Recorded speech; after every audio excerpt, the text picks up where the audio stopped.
Hello everyone, welcome to my YouTube channel Bangla update. বন্ধুরা, কথা ধারাবাহিকে আজ আপনারা দেখবেন এভি কথাকে মা কালী সাজিয়ে দেয়।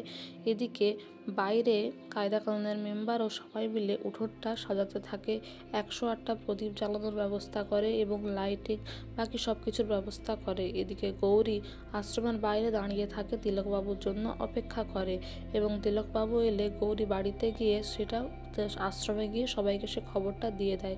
এদিকে কথা মা কালীর রূপ ধারণ করে তিলকবাবুর সামনে আসে এবং তিলকবাবু মা কালীর রূপ দেখে ভয় পেয়ে যায় এবং দেখা যায় যে জানালা থেকে এভি ও বাকিরা সবাই সেই দৃশ্য দেখতে থাকে এবং রেকর্ডিং করতে থাকে।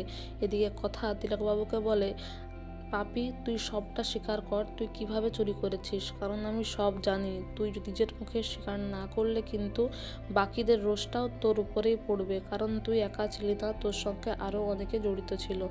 এরপরে দেখা যায় তিলকবাবু ভয় পেয়ে যায় এবং সে সত্যিটা স্বীকার করে নেয় যে সে জানালা দিয়ে চুরিটা করেছিল এবং তার বহুদিন থেকেই লোভ ছিল। সে আশ্রমে সেবায়েতের বেশে অনেকদিন ধরেই অভিনয় করছিল।